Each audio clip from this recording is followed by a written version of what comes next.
We are live. We have Tyler Watkins and John Young back with us on the Barbell Spin podcast. How are you guys doing? Good. How are you, Tyler? Yeah. I'm doing great. Awesome. It's been a while since we last chatted. I think the last time we talked was right before quarterfinals.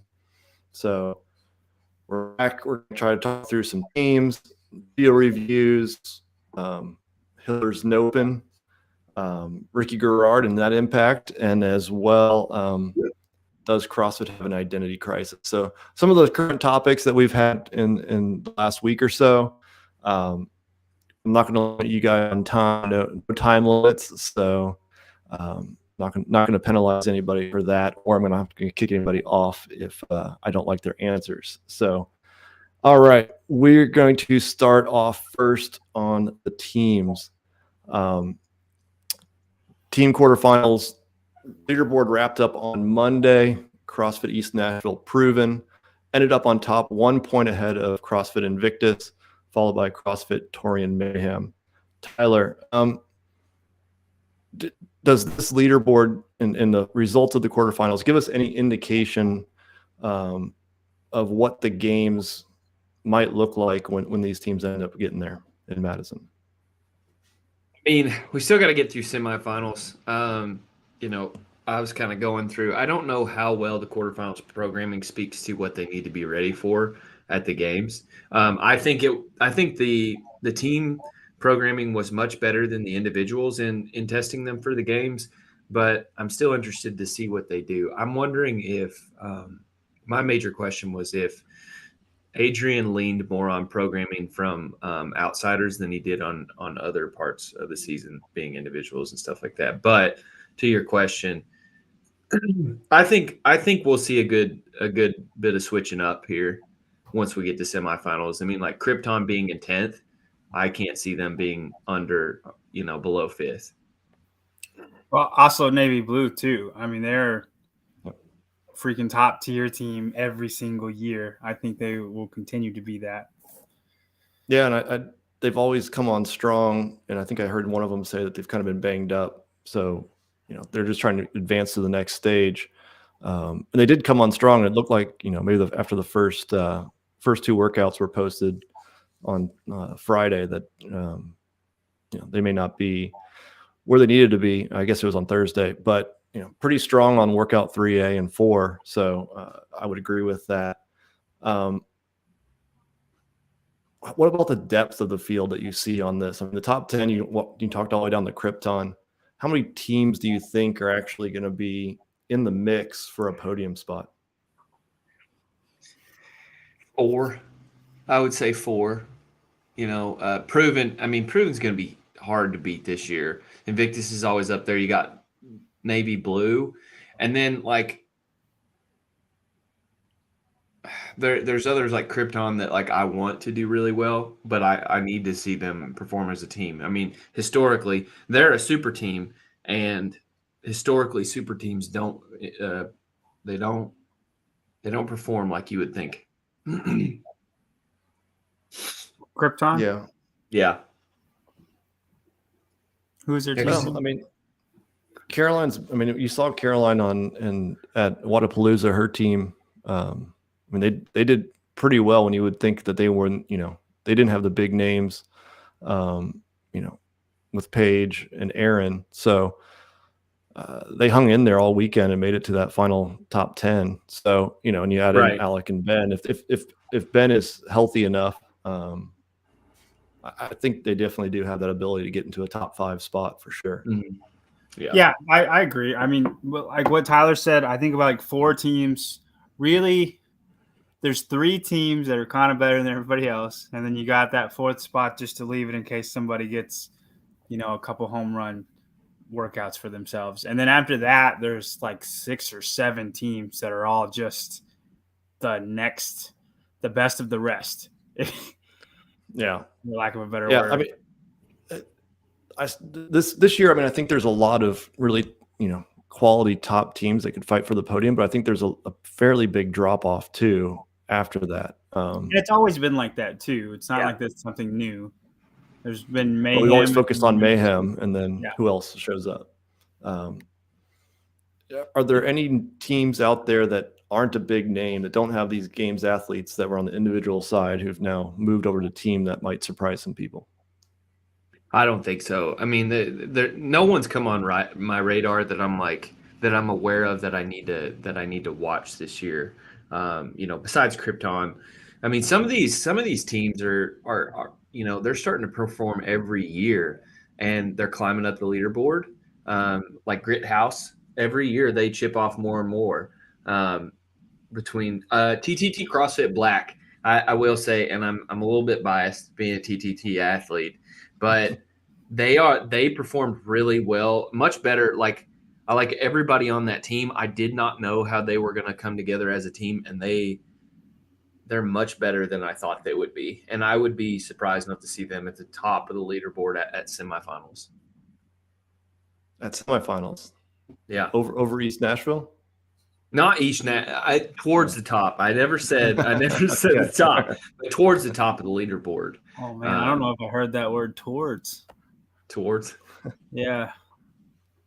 When we think about the semifinals and proven, 40 teams in the big three regions are heading over to the semifinals. Top 10 from those are going. Is 38 teams total the right amount, or should they cut it down maybe a little bit more to have it a little bit more competitive? Because you look at the top teams from each semifinal versus the 10th team that's going to be there. I mean, that's a huge difference. So behind the scenes, for people who don't know, if he didn't, I wouldn't be able to speak at these things. I'm terrible. But you did submit these questions to us ahead of time, so we can kind of think about them. I spent a lot of time thinking about these today. And your particular question was, did too many teams advance to quarterfinals? Or quarters quarterfinals, semifinals, yeah. I won't address the quarterfinals part. I'll address the semifinals piece. Too many in terms of what? Too many in that we're going to watch CrossFit all day. We're going to watch teams go all day? Probably. But Too many in terms of CrossFit. CrossFit, the organization, is going to make more money? Definitely not. It is pricey to go register and fly out to either Pensacola or Orlando. Yeah. As far as performance goes, I mean, it's too many. The whole entire ladder. There's too many teams in the games. You said 38 teams in the games. Yeah. Mm-hmm. 10 matter. The other 10, I think, should be there because they deserve to be there for the fitness they put in. The other 18 need to get better. I think, like, if you're gonna be, I'm a games athlete. It's just there's so much disparity between the top and the bottom, or even the middle of the field. The top and then the middle of the field, it's a completely different ball game. And so it's like, okay, and it's because super team athletes or super athletes end up making the teams that are at the top of the games for that. And so it's just like, it's just a misalignment of what we want the teams to be. If all the teams were great, like, we don't say the same thing about individuals. If it were 38 individuals, like masters people. So like the masters divisions, the top 10 go to the games. Yeah, too little. And that's like they're all pretty beastly. But then after like 10, there's a pretty big drop off. The next 50 people. Well, depending on the age group, because 35 to 39 is different. But yes, still elite. But like for general, it's the top 10 people. And for teams, it's the top 38 teams. I feel like there's probably a really good middle where I guess they don't make as much money because they can charge the same for teams. But you could have 20 people in each master's division. Those people would pay that money easy. And then you can you could be top 30 teams and then still make the same amount, and the quality would be a little bit better.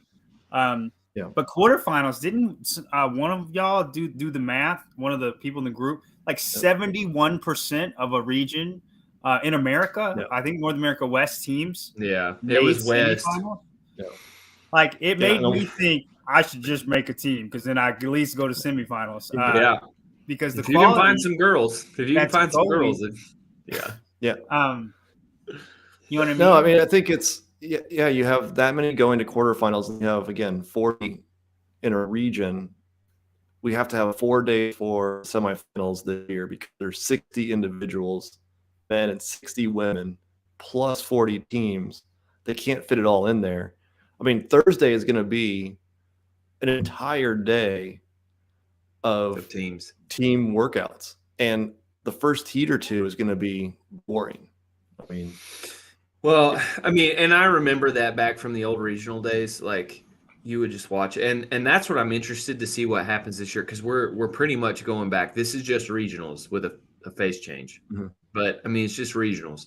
And so, okay, what's it going to look like? How are people going to react to the first two heats? And then, as someone, so like the whole point around Z-score, a lot of the point around Z-score is that the pool is large, that you get the athletes, like the weirdo athletes that get to do the 300-pound snatch that you don't like. They're just going to hit that as a ringer, and then they're going to suck on everything else. It's important to get those people in. And so what I'm worried about is that yes, I understand you're going to cut to half the field because you don't want to watch the bottom half of the field, but you're going to cut out the weirdos, and I don't want you to cut out the weirdos.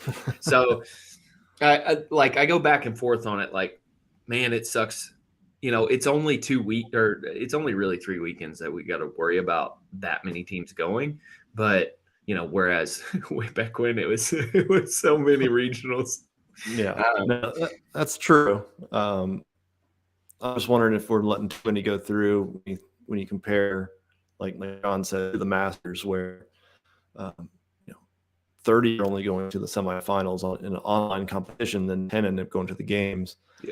In the entire world, and we're sending 10 from North America West, when I think there are only 70 some odd teams or 60 teams that actually signed up.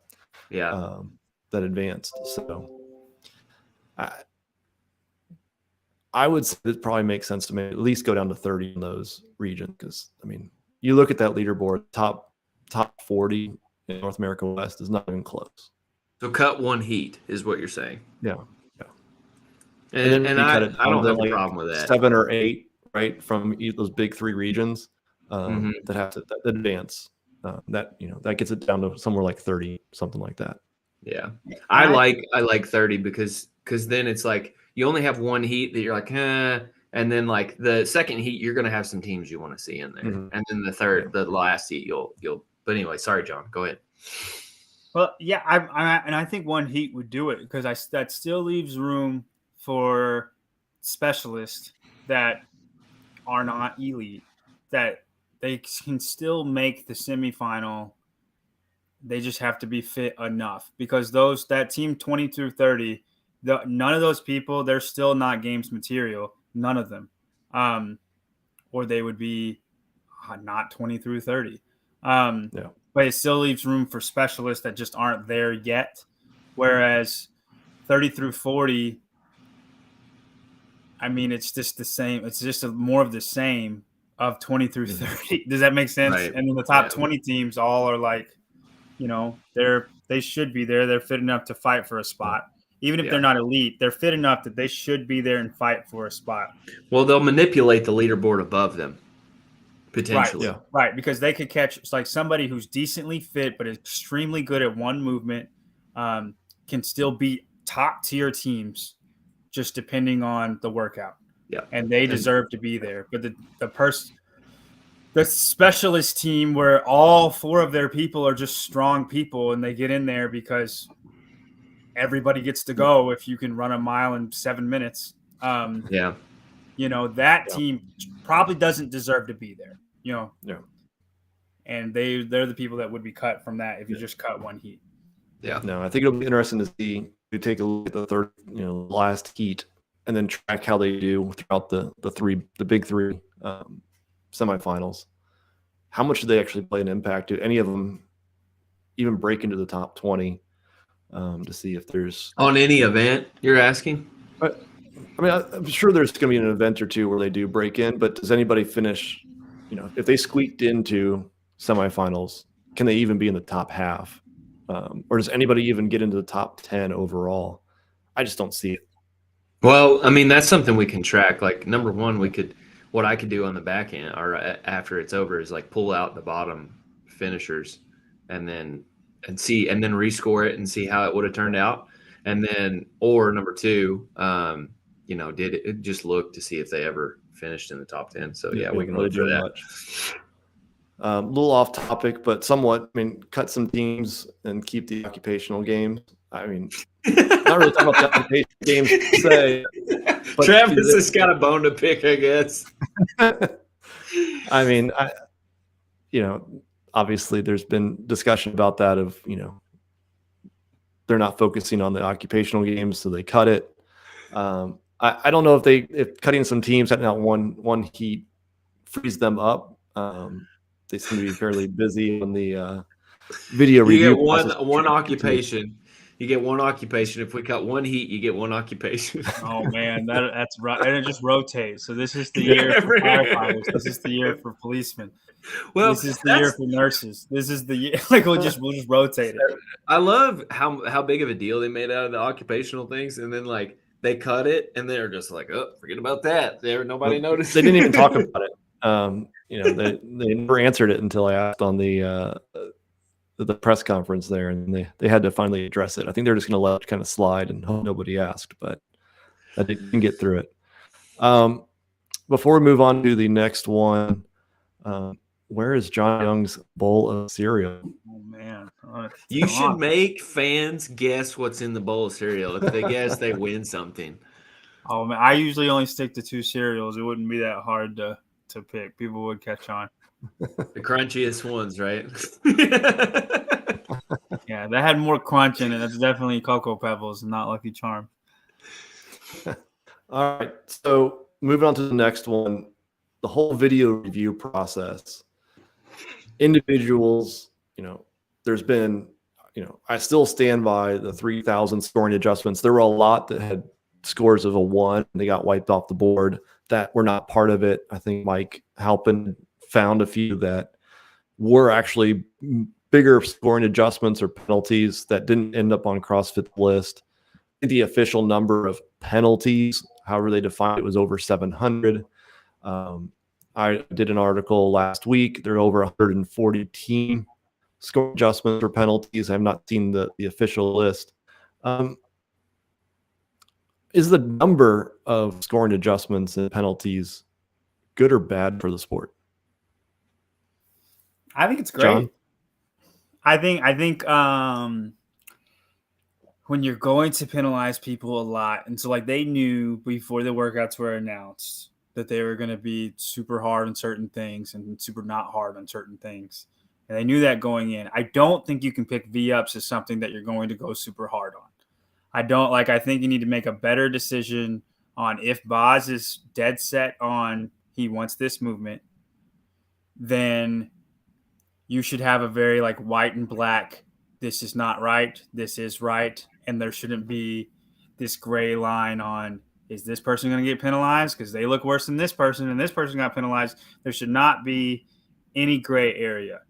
Like you go back and watch Patrick Vellner's video, he got either, I don't know if he got a major penalty or a minor penalty, but Patrick Vellner has one of the best cores in all of CrossFit. And if that man's getting a major penalty on V-ups, then every single person who does V-ups in this workout should get a penalty. That's like, so if that gets a penalty, then 70% of the people who did V-ups would have gotten a penalty. And like, I thank God that I'm not fit enough for my video to get reviewed because none of my V-ups would have counted. And it's just like, I don't think you can focus on that, but I do like that so many things got penalized. It will make the sport better. Everybody should be held to the standard. I just don't think – I think we get a little nitpicky too much. There's cheating and there's not cheating.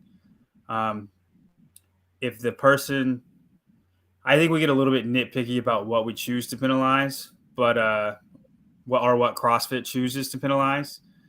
But there needs to be a better set standard on this is going to get this penalty. And we all need to know the rules on this is why there's a major penalty. This is why there's a minor penalty, because I feel like they just pick and pop.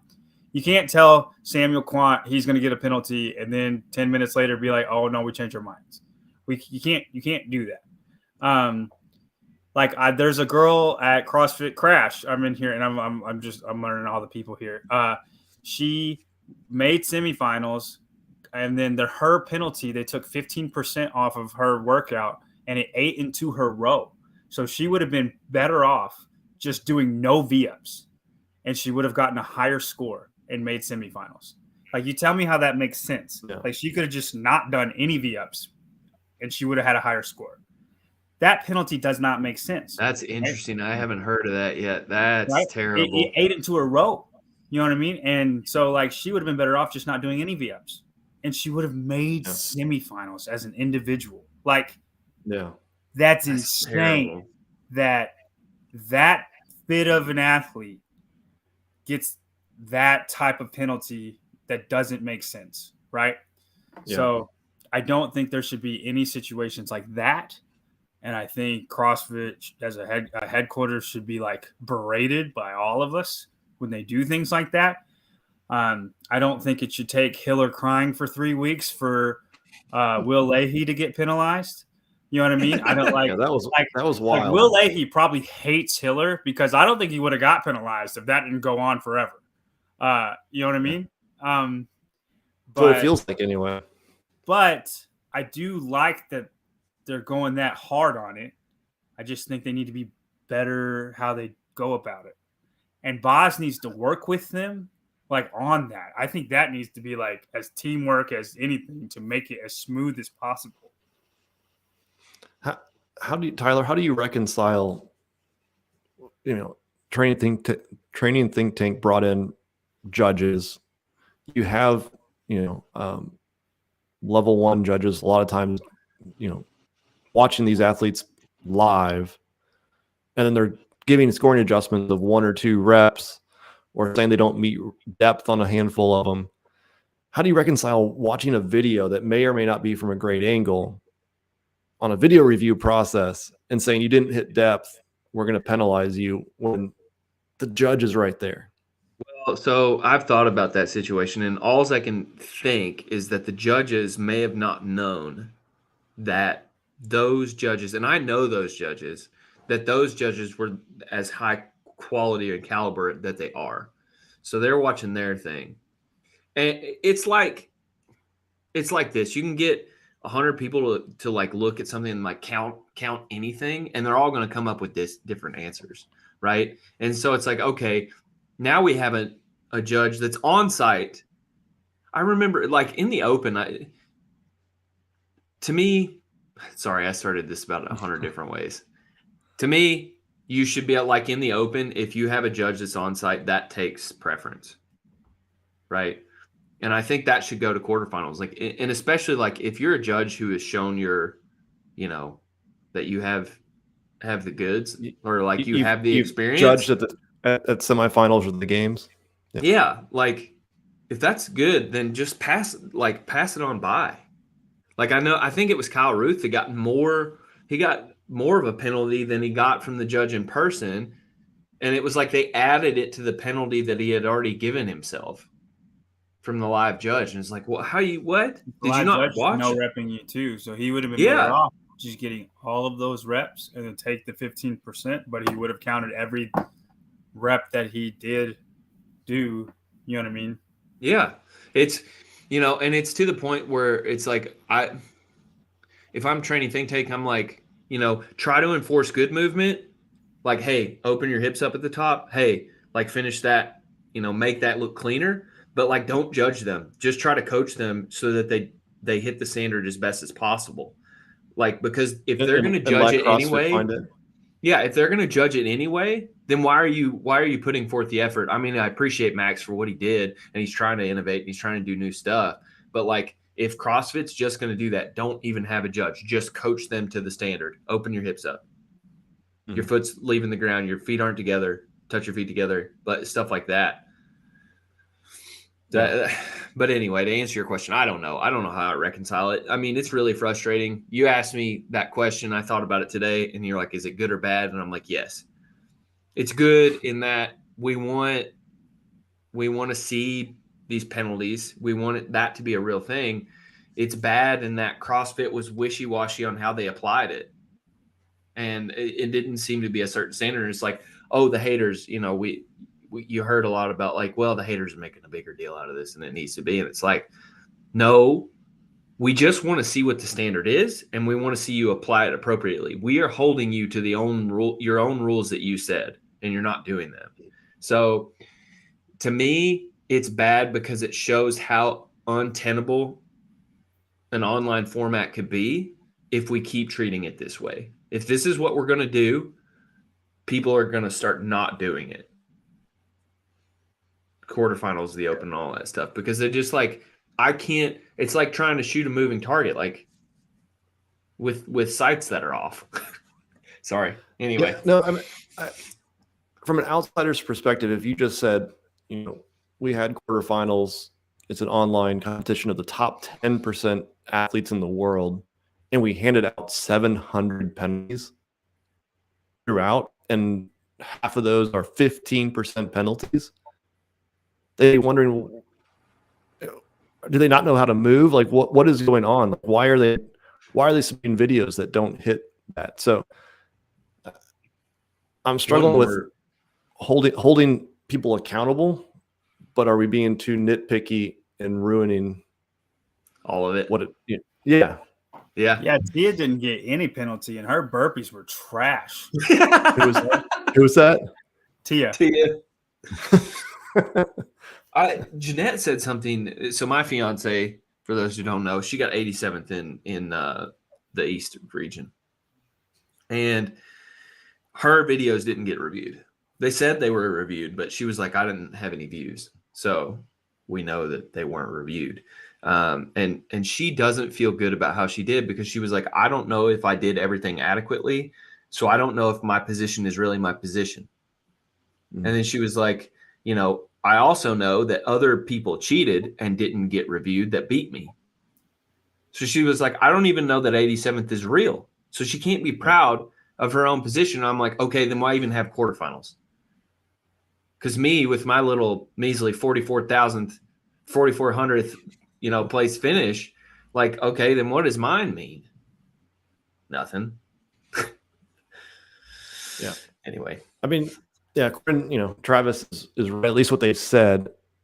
And I think Hiller validated this and testing it on his own, that you can look at it through their platform and watch the YouTube video without it registering a view. You know, that came up on a few of them where they had received the penalty. It looked like nobody had viewed it. They probably should start viewing it where they could see people viewed it. Yeah. No, I 100% agree with that. I want the read receipts. Yeah. Yeah. And Mike Halpin, good movement is easy to see if you don't need games judges. Unaffiliated athlete, their friend as a judge had 0 penalties. I mean, that goes to, you know, what you were saying, John, is should you just cheer them on, or Tyler, cheer them on? Don't no rep them and see whether or not CrossFit finds you at fault or not. Right. I mean, that's what they're doing anyway. Let them penalize you if you know the wall ball is below the target, right? That's 1 rep. They're just gonna take off 1 rep off of you. Yeah, because I mean, right now it penalizes gyms that are trying to enforce good movement. Like, it penalizes the TTT guys. I know JR was super strict about the V-ups and how everybody should do them. So, like, I know a lot of people got a ton of no reps. Just I meant to ask JR about that the other day, if like he takes pride in being like, no, this gym's not going to move like shit. Like, you guys stay in line. I could see him being like that. He should, but it's frustrating to the gym member that would have made semifinals had they just done what other people did, you know? Mm-hmm. Kind of shifting a little bit, Hiller's NOPEN is live right now. And, you know, I talked to him, wrote an article about it. I think it's a interesting concept. I personally agree with the idea of making all of the videos public and working to crowdsource the video review process. I did receive some messages from games level athletes disagreeing with Hiller's, competition. saying that it was not helping the sport. Did they say why? It was, we should be working to try to fix the game season and not trying to do something in parallel, I think is probably the best way of saying it. And then it went into the videos and how that was not fair, I guess, the right way of saying it. That you're putting too many eyes on it. People are being critical. They don't know what they're talking about. Those types of things. So I guess first question, Tyler, do you think that this would be, Hiller's NOPEN, or it was called the No Rep Open at first? Is it hurting the sport? I don't understand that take. How could me playing in my own sandbox hurt you in your sandbox? That take makes no sense to me. He's trying something out. People tried Z-score out. Did that harm the games? No, it just showed a different way of doing things. If we want to solve this problem, Hiller running the experiment on his own and seeing if it works, number one, he's going to work out a bunch of kinks. Like, okay, maybe, and Hiller would actually say that, like, this blew up in my face. This was terrible. Like, none of the judges did what I thought they were going to do. Their reviews were crap, blah, blah, blah, blah, blah. Like, this system is not going to work. Then we know. How is that not positive for the sport? John? No. I mean, I agree. I don't know. Hey, y'all would know this a lot better than me. How hard would it be to just create a link where everybody who submits a video, for instance, the Open, into one platform, and then you can order it by views? So like 50,000 people watch Patrick Vellner's 23.1, and then 37,000 watch Justin Medeiros, and the names would just show up as the top people that got viewed, and then it just orders it all, like orders 300,000 videos, and everybody submits it to that, and then as a games team, you can go and just watch the top 1,000, or have a team that does that.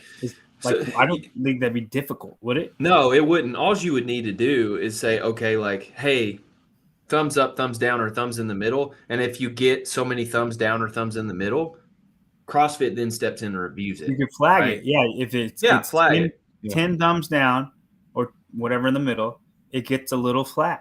It gets a yellow flag. Yeah. And then if it gets 20 thumbs down, it gets a red flag. But everybody's video is there. And everybody can watch, and that way people can just submit their video and they can see the best of the best. They could see what good movement is. I remember Brent Fikowski used to post his Open videos and he stopped doing it. I don't know why he stopped doing it, and you could just see perfect movement from a 6'2" guy. And if he could do it, there's no excuse for anybody else. And I thought that was awesome. And like everybody can do that. The only thing that we run into is like, well, I want to wait last minute because I want to win the Open or whatever. But then you can still wait the last minute to submit your video, but everybody can see it. Yep. I think right now you have the handful of athletes that either they have to post a video because they didn't do it at an affiliate, or they're like Fikowski was, or what Noah did this year, what Annie did.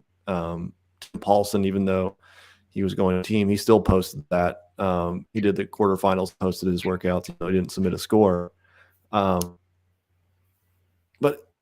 they get all the focus, right? So there's only 5-10 videos out there that people are interested in, and that's where everybody goes, right? You put all those videos out there, the entire competition, at least those that want to advance, there's hundreds of thousands of videos out there. Not everybody's going to watch it, right? So that way the world can compare the best score to Bill Leahy's GHD rower workout. Like they can compare and see why this is wrong and why this is right. Like it makes everything so clear cut if you're able to do that. I don't think that'd be that hard to do. I'm not the guy to do it, but I don't think it'd be that hard to do. No, I think it's totally doable. All you have to do is, you just have to have a system where we can flag it. and then CrossFit reviews the ones that need to be reviewed the most, and it would save them so many man hours. And it's like, like in CrossFit, a bunch of people would do stuff for free anyway. I would watch videos just because I would want to know. And then how hard is it to hit a thumbs up at the end? You whether you think it's good or not. Your good video, your good bad penalty videos. You crowdsource it, and if freaking 5,000 people say, "Hey, this guy was good," you don't have to watch their video. It's good. Like you know what I mean? I just think it's the easiest way. Jonathan Ortega made an interesting statement. Do you think people think it's not fair to have a public video because it gives away their strategy and people could snipe out other workouts? There's always limits on when to post these workouts, and then the review can start. Yeah, if you want to wait till the last minute. You don't. It's the same as like submitting your score. People don't submit their score until the very last minute. They would do the same thing with their video. It wouldn't be any different than that. And then, like, I remember back in the old days, like, there was always a good bunch of athletes that would, like, they didn't care. They were like, come after it, especially in the Open anyway. And so it's like, you're always going to have that. People are always going to wait to the last minute because they don't want to blow their strategy. This doesn't change that. Yeah. I mean, you could even have a locked leaderboard like quarterfinals if that was an issue of the athletes. But I think the crowdsourcing is definitely the way to go. Whether you want to, if you sign up for a judge's course, you sign up, at least you've shown the interest in it. You're not just somebody showing up on their website and going to click a thumbs down on everything just to kind of be funny. You've at least committed $10 to it. You're showing interest in it. And I guarantee those athletes who are 70th place, right, that are a few spots out, they're going to watch everybody that's in front of them to take a look at, did the person in front of me do the right workout on every single event, right? If they finish 200th, they're going to go watch 199, 198, watch it, see if they find anything that would be, bad movements or no reps, and flag it. And then maybe CrossFit goes and looks at it after enough of those people do it. And CrossFit could say, hey, every video that gets flagged, we're going to watch it. And then we will okay or decide penalty upon viewing. And that shuts down everything that all the people in the group chat are just nonstop yelling about. It shuts it down because they're like, well, I got flagged. They'll look at it, or, we'll probably joke and be like, I don't know if anybody's looking at it. But, it shuts it down, though, because that's all they have to say. And they're upfront about it, and everybody's a happy family. Yeah. Yeah. And, it creates conversation. It gets people, being more held accountable, right? If you're going to post junk movements and hope you don't get caught, well, you're going to get caught now, right? Show what you're doing. You see it at semifinals. You see it at the games. Oh, I got this back injury. I can't do the Open anymore. Oh my goodness. Yeah. No,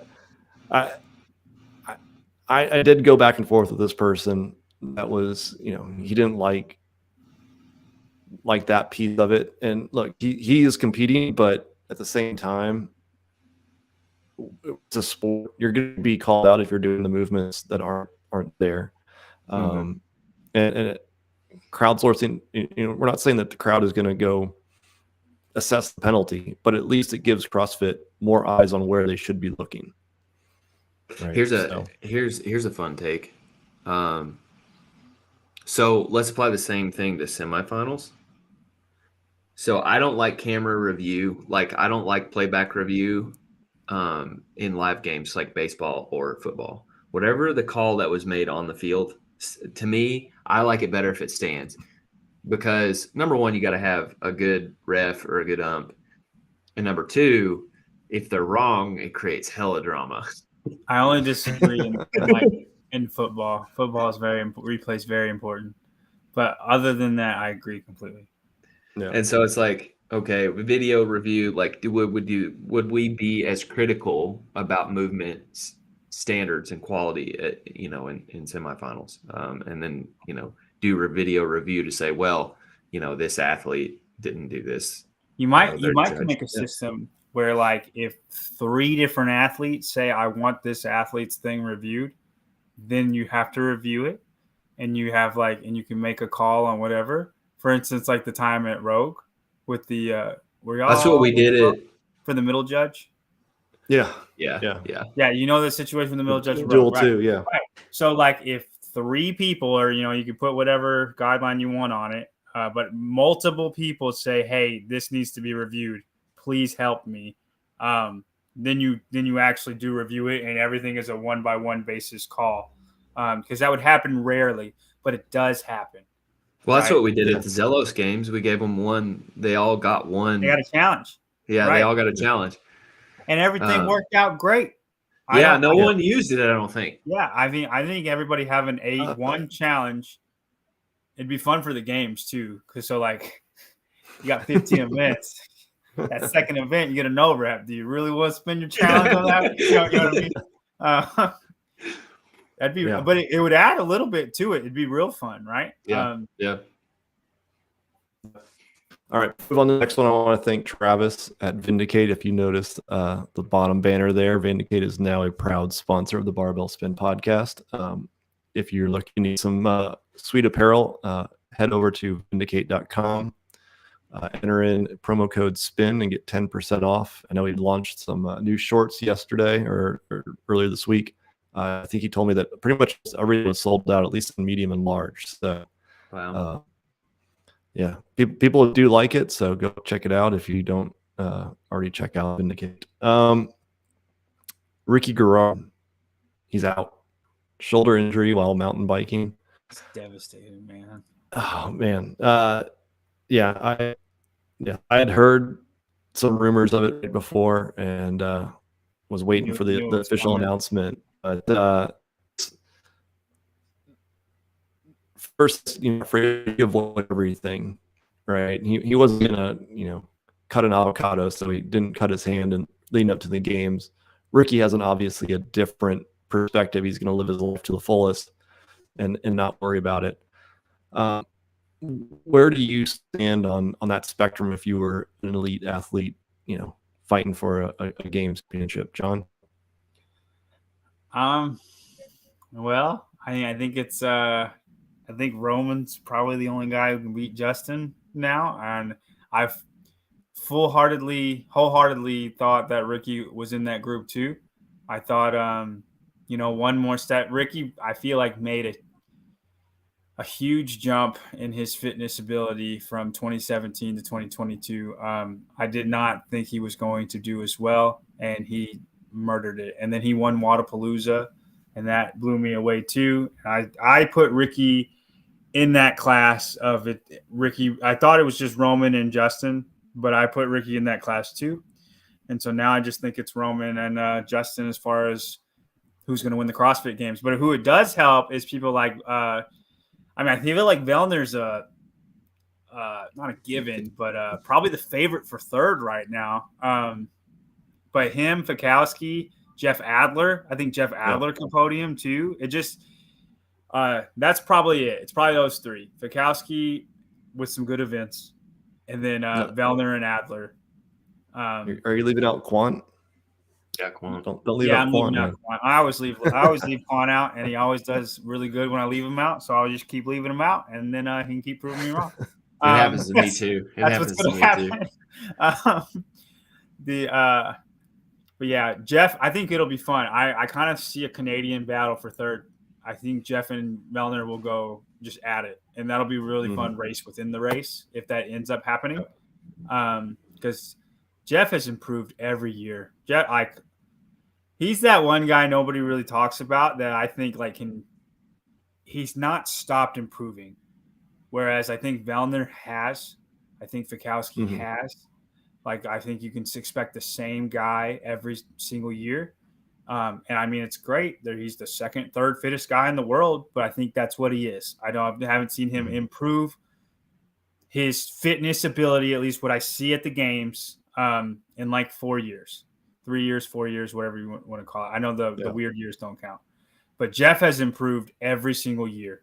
And I don't think Hopper's there yet. Somebody said that in the comments. But I do think Hopper's coming. I think you give Hopper another year to get better at all things gymnastics.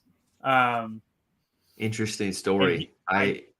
Go ahead. I wrote an article we never did publish about why Jason Hopper was the most improved, because they picked Roman, and it was Roman's like, been that good. Y'all just Yeah. didn't know. I I've was been just like, saying why it did for you write years this? that Roman's been that good. And it cheapened how well he did at the games. It's like, don't give him this. It did. But This is a Hopper Hopper reward, not a Roman award. I agree. Hopper was the most improved last year, and he improved in ways I did not think he was going to improve. I need to put that data out, because it is pretty dense. Like, you have to be able to understand a few intricate things to be able to understand it. That's why Spin never posted it, because he was like, "You need to rewrite this. This is too complicated." It was. I could understand it, but I don't think a lot of people get lost on it. But Hopper, I'll give Philip that. I think Hopper may be in the run. But yeah, the topic is Ricky. And I did want to say, Rich lived his life. He just never got hurt. Mm-hmm. Which Ricky's a little bit more wild than Rich, I think. And so it's going to happen. But yeah, I like if I were a top level athlete, I would live my life. Why would you live scared? And so when he went out, I was like, damn, that sucks, because I wanted to see that 3-way race again. Like, I wanted to see that sandbag moment where all three of them are standing there. But I mean, Justin wasn't there, but don't worry about it. Justin was probably fifth. I don't know. He's way back there in fifth, not first. way back there in fifth. But yeah, so that was a bummer. But I was like, that kind of sucks, but okay. But it looks like Ricky out only benefits the Canadians. Is that what we're saying? Yeah. It benefits a few guys, and then 66% of that is Canadians. Yeah. Which Hopper lives in Vermont now, so that's practically Canadian. Yeah. And Hopper to me is like Jeff Adler last year. I think he'll be like fifth. I think he'll continue to improve, but it's just not at podium level yet. And I think he will be not 2023, but 2024. I just think he needs more. And he might prove me wrong, but there's just events where I know Vellner's going to probably win this event. And in those events, Hopper will probably get 15th. And when those events are like 8th, then he's there. And we got something to talk about. Yeah. And that's where Adler's been. Adler used to not do very well in running events, and then he freaking won the running event at Rogue, or got second. He got second. Hopper got first.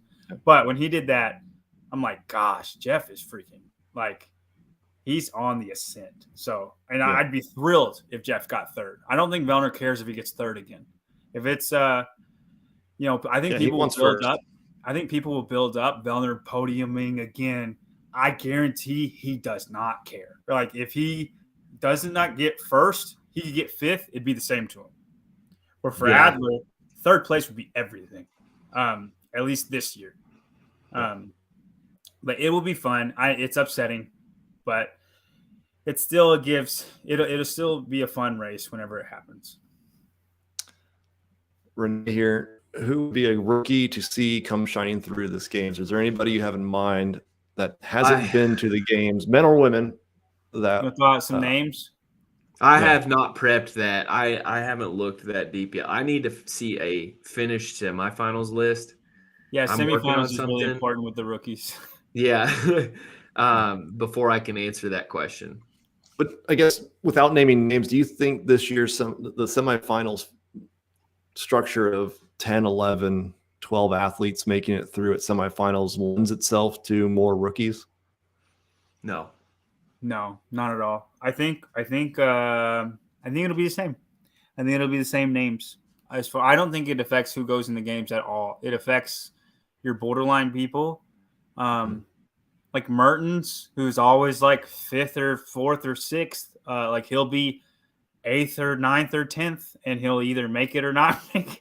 Like, it'll be the same people that get through in the semifinal. The semifinal will just be more fun to watch because it's like a conference championship. It's not 5 different regions. And Europe will be very fun to watch too, instead of just, you got 2 guys in Europe who are great and then everybody else you don't really care about. So it just makes semifinals way more fun to watch. I think semifinals is going to be awesome. It's going to be like 3 little mini games. But as far as who gets in, it'll probably be the same people. If somebody gets 5th that's never been to the games before, then we can talk about rookies. But it's hard to talk about rookies until you see a live competition. No rookie blew me away online, and I thought they were going to be the greatest thing in the world. I feel very honored that Trisha made an appearance, and that's the creepiest thing Trisha's ever said. All right, Trish. She said some creepy shit. I'm sure she and Ron are taking care of him. He's fine. He will be totally all right. Do we think Colton can make it to the top 20? Top 20 in the games? Yeah. Yeah. Oh, yeah. Who? Colton. Depends on the events, but I mean, it's within the realm of possibility. It just depends on the events. Yeah. That dude's 5 running events, probably not. Well, that's fair. That dude's got a will like I've never seen, and I'm not writing him out. And he keeps improving. Every time I watch him, he's getting better. So no, I think he totally can get top. And there will come a games. I don't know if it'll be this year, but there will be a games where he wins 3 events, and in that games he'll probably be 15th. We just haven't seen that games yet. He hasn't had workouts where he can just destroy everybody like we know he can. I don't know. Trisha's derailing us, but yeah. I have no comments. I need to stop reading the comments, I think. All right, last one. Had a new guest writer, David Arsenault, an article talking about is CrossFit having an identity crisis? For those who haven't read it, there's a link down below.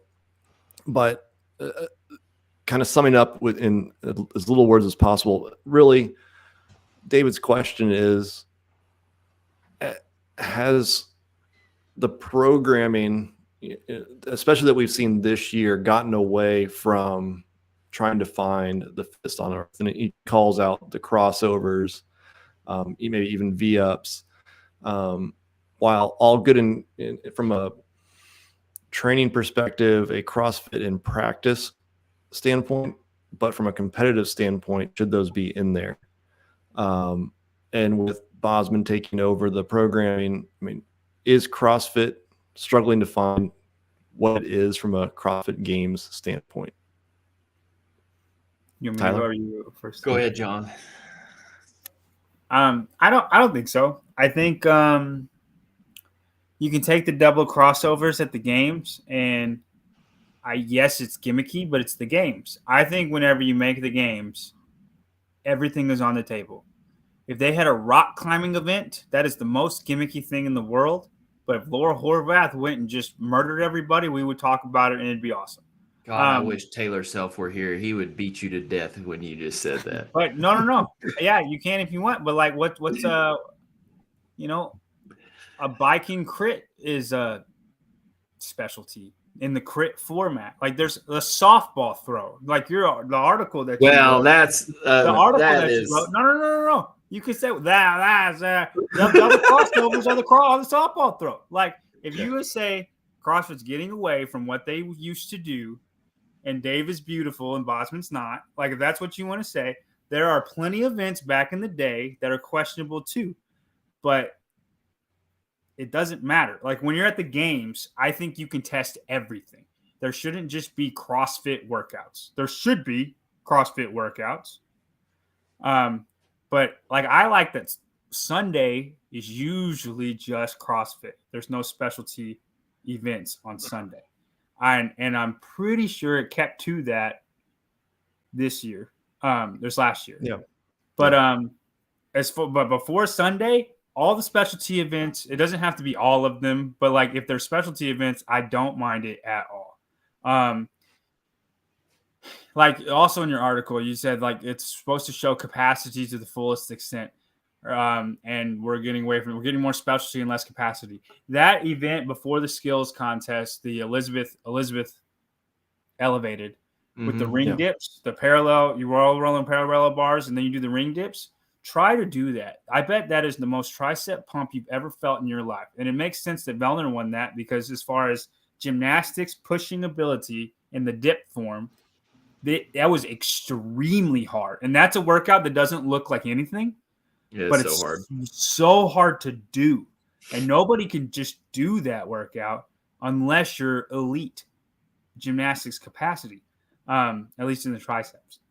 But so the games, I think everything is free. Everything is free, and I don't mind it. I can complain about it. There's events I don't like, but it doesn't matter. I think the games, you can test everything. The fittest man will come out on top, and it generally top 10 people are ranked accordingly. I feel good about that, especially at the games. Semifinals, I don't want to see gimmicks. Semifinals, like you need to get the right people to the games. So I think we need to test strength, gymnastics, and conditioning, and then mix them around and just test those. I don't think anybody should get out on a skill they can't do unless it's gymnastics specific, right? Like if you can't do ring muscle ups, I can't help you.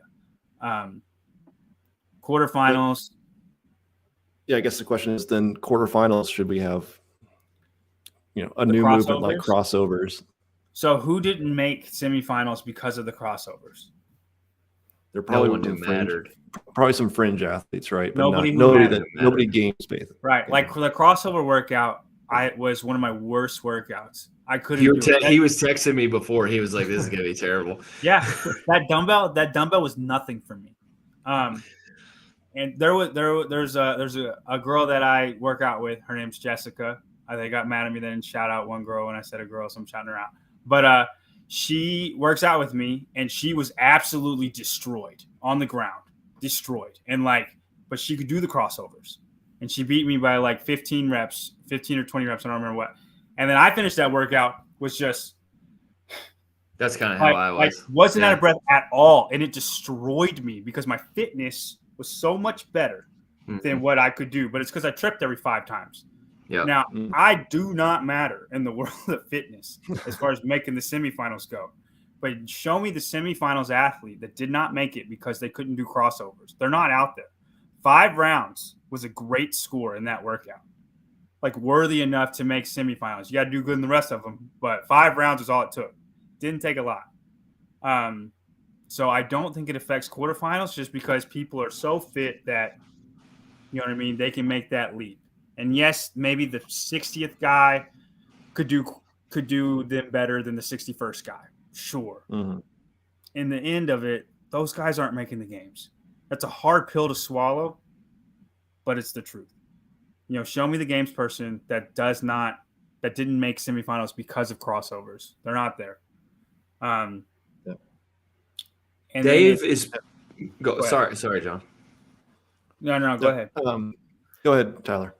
Dave, I read that article very thoroughly because he's getting at something that kind of what John is talking about. Like, I don't want to see gimmicks at semifinals. Like, there's important times where you can kind of release that stuff. I think Dave is pointing to something we're all thinking about, but he didn't.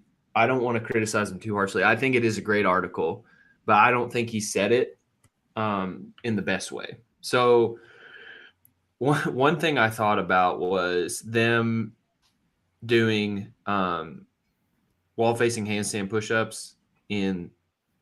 Let's see. No, what was the open weird work or new movement that they did? The 10-inch line handstand push-ups. Yeah. So that was new. But it seems like more appropriately the crossover single unders is a more appropriate open movement, right? To release. Like, it's not hard. It's just weird, but you need to practice it. And also, like you're saying, there's so many people there. You're just testing like a basic capacity. That is not a niche movement. You're crossing the rope over one time. It's not. And it's like, you were talking about how you didn't do that great at that workout, and I didn't either. And my coach assigned me to do them yesterday. And at the beginning of the workout, I was tripping, and it was like 4 rounds of 50. And at the end of the workout, I was doing them unbroken. It just took one workout for me to do them to where I was like, got it. Yeah, it's just going to be something that trips people up and everybody's upset about. Next year, everybody will be able to do them.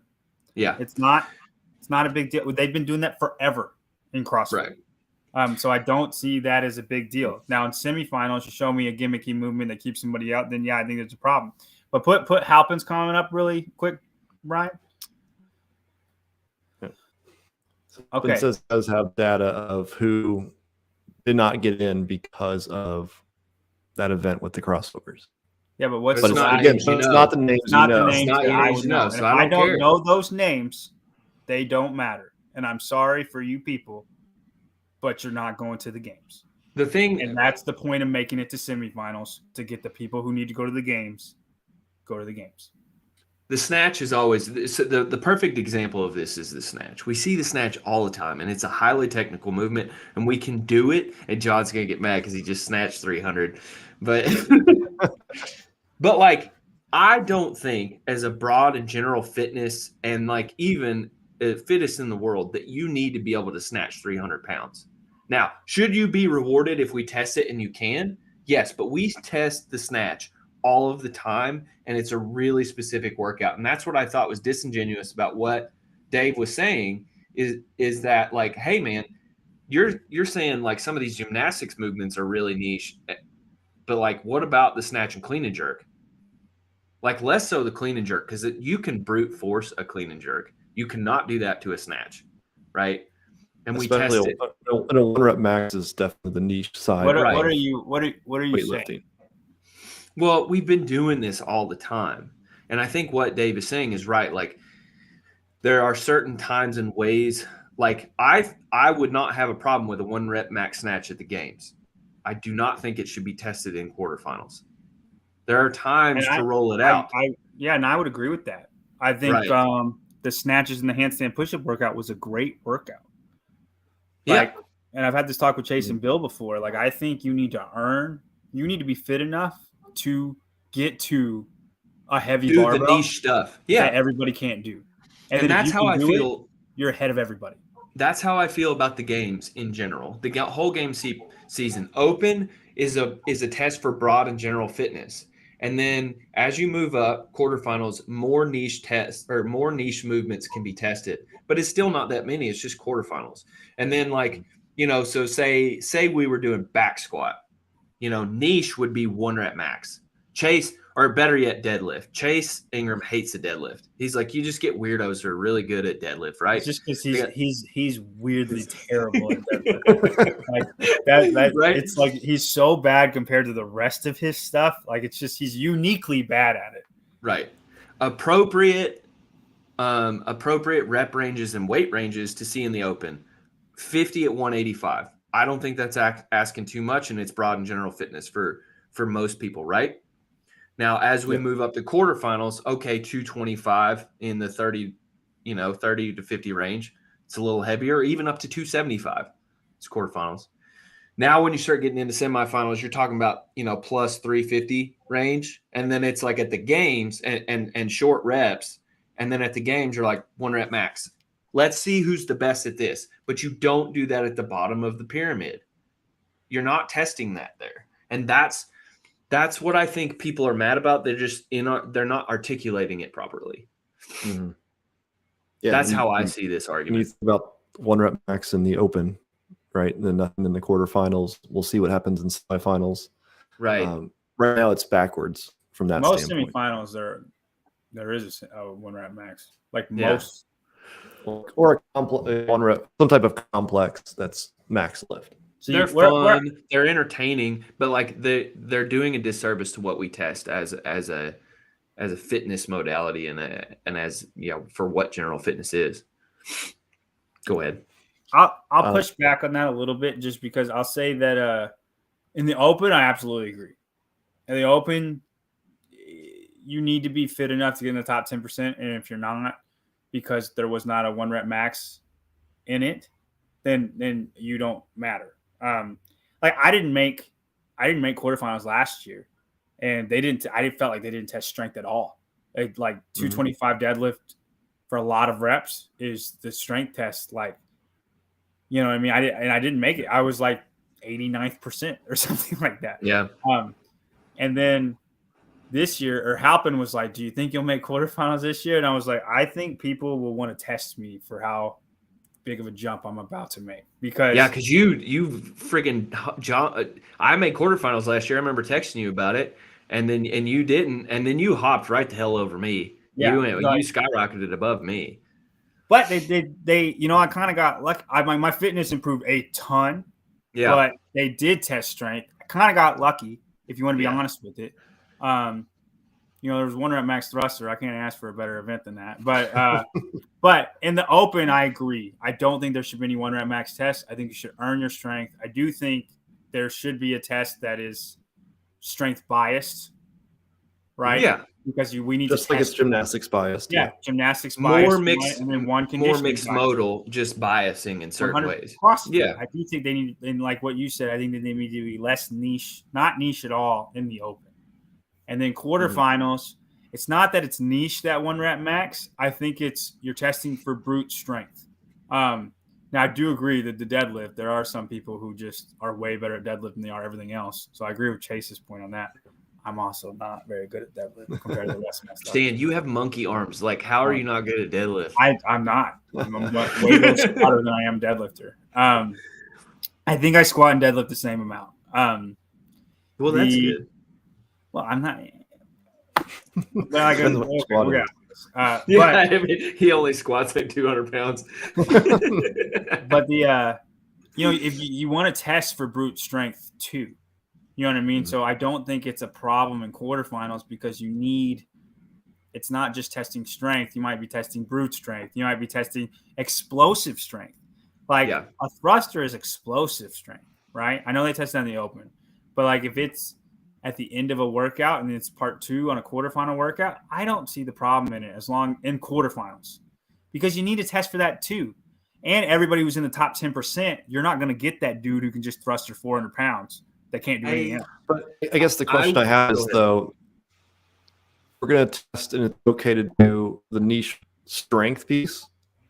Should it be okay to do the niche gymnastics or the niche metabolic conditioning where it's that either? And we don't. Yeah. Well, at least you're being consistent in your argument. Right. Yeah. No, if there was max ring muscle ups at the end of a freaking rowing burpee workout. Rowing and burpee takes away all of your ring muscle up strength. And then there was like rest 2 minutes and then max ring muscle ups in 1 minute. And that, to me, that's not what open or quarterfinals are about. In the quarterfinals, you get a little more niche. I would have liked to have seen, like, if thruster had been in quarterfinals, like a 3 rep max thruster. And that's fine. I'd be fine with that. Yeah, that's fine. Something a little less like you have to be so like you're just going to have the oddballs who are just going to knock it out of the park, right? And you want to test more, you know, as you go away from the open, it becomes less mixed modal and less overlappy and more niche-y. Yeah. So anyway. Yeah, I mean, Philip here, no heavy 1 rep max. I mean, everyone likes the show. I guess that speaks to, are we testing for fitness, which that's what Dave would always say, right? He cared about it, but he wanted to find the fittest on earth versus giving a good show. Right. And Dave blended those two, but if he was going to err on one side, he wanted to test fitness. Yeah. And you think about it, and in quarterfinals, there wasn't a 1 rep max. You just had the heavy clean and jerk workout.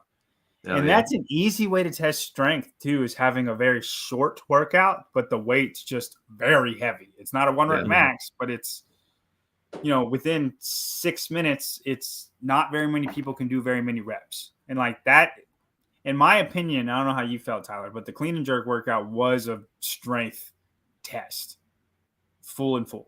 Well, you're much better at the clean and jerk than I am. So to hear you say that means a lot more. That it's not my 1 rep, but it's close to max capacity for me. So yes, for me it was. I could see if you can like do touch and go reps at 275, like if you can do like 3 reps touch and go at 275, it's more of a breather workout. But yeah, I think like it's only gonna benefit dudes who can clean heavy. So Yeah. yes, it's a No. it's a clean workout. Yeah. So I mean, I think it definitely was a thinking piece. I think it gets people talking about what the programming should be, how CrossFit, the methodology could differ or should differ from the competitive side of things. And I think that's really, without that article, I think people think it, but maybe not know how to formulate. And I think Dave did a great job of taking a stab at it and then letting Yes. others like you guys react to it and kind of give your spin on that thought. Well, it's something that we don't talk much about anymore. Like, we just like the games are the way the game, quarterfinals are what the quarterfinals are, and semifinals, that's, we understand the general test we usually see, but it's like we don't ever talk about why we're testing the certain things that we're testing. And so I appreciate that article for that reason, because it's like it does start the conversation of like, hey, we used to be the sport of, a little bit more science and like why we do things, and we're not talking about this. And anyway, I'm a dork. Yeah. And we've gone that direction. I mean, in 2017, it was the no barbell regionals. Yeah. Right. And that's because it went so far to, hey, we're just going to do Olympic lifting. Like, you're going to do a 1 rep max, clean and jerk or snatch. You just know it. Right. And then Dave's like, hold on, we're going to go back. And so, so I mean, I think there's definitely a balance. I like the idea of, why not do a max set of ring muscle ups after maybe say a heavy Metcon before it, right? That's something that's never been done before. It's always do some crazy Metcon and then go do a heavy lift, right? So are there other ways to show that max out in a max out of a gymnastic standpoint, or even a metabolic conditioning, whether it's a row? I don't want to do show runs back and forth, test it that way, but I guess row would probably be the best if you're going to do it in an open environment. Burpees might be the only gymnastics specific test we've ever had in the open. Like max reps burpees in the 7 minutes or whatever. Yeah, I think it's the only niche. Yeah. The only niche But workout. throw max 5 minute burpees in after a heavy Metcon. I don't think we've done any max movements, period. You know what I mean? Other than burpees. Other than burpees, I don't think we have, no. Why do y'all think we'll ever see the bike? I get no, because I think the hard part is everybody has a concept too. Yeah. When it comes to the bike, obviously there's a lot of people are moving to Rogue, but Assault is still out there, and there's still plenty of affiliates that have Assault bikes. I think it's just too hard to standardize Wasn't it 2000? There was Z-Bex for a while. Yeah, until the calories counted out way fast. That's my point. So just require everybody doing echo, and everybody who wants to do it for real, you can go to a gym and do an echo. I think they could get there. I think you'd have to give people plenty of time. Or a bike. You couldn't be in January and say, hey, here's your equipment list. You better have a Rogue echo bike. Yeah. I mean, but in October, if you said you're going to need a bike, I just think that's something you could do. Like, you could do in 3 minutes. So you do whatever workout, and then in 3 minutes, max cows on a bike erg. Mm-hmm. Like, that is a way to test power. But 3 minutes is a long time. That aerobic freak is going to beat anybody who's just strong. Like, I think that's a beautiful way to test something else other than strength. Yeah. You could do it on a rower too, but I'm just curious. It's easier to do those things on a bike than a rower. I might be wrong, but was 2013? I remember rumblings about this, but them incorporating the rower into the open. And I remember gym owners getting a little upset because they were like, oh, it needs to be anybody anywhere can do the open. And it was like, well, now you have to have a rower.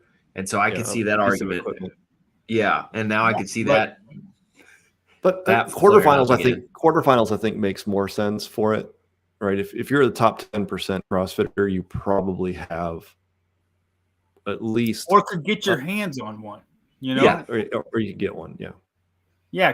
I'm just curious because I just feel like there's a lot more stuff we could do that we don't we kind of limit ourselves a little bit as far as the equipment list goes. Mhm. I know everybody thought we were going to use kettlebells, but this year, but Yeah, that was a flop. There's still age group semifinals. So 100 cows on the bike would just be way better than 100 shuttle runs. Is all I'm saying. God, no, it wouldn't. I just It would be so bad. Like, yeah, as a test, it would be better. But man, I don't want to do that test.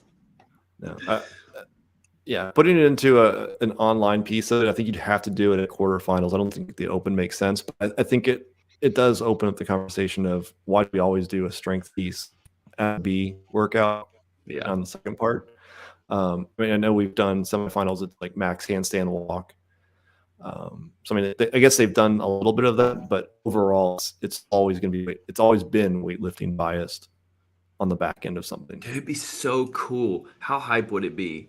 Like, you do some workout, 7 minutes or something, and then like 4 minutes max ring muscle ups, like unbroken, or maybe 30 or something like that. Like, people would, I would have a good time at that. That would be fun, I think.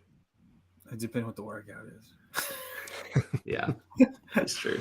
You kick up and you do like 3 and you're like, damn it. Yeah, I mean, like your muscles are gone, and then it's just that's how the rope climb workout felt like. That was basically just 9 rope climbs for time. If we're gonna be honest. Yeah. Before that workout, I gotta tell this story. John has texted me, and I had done so bad at that workout in my own head that I was like, John didn't ask me how I had done on any workout except for that one going. Or no, you had asked me about one more, and I was like, I'm not fucking telling you my score. And then on the rope climb workout, I was like, dude, beat me. I don't care. Like, because I did terrible.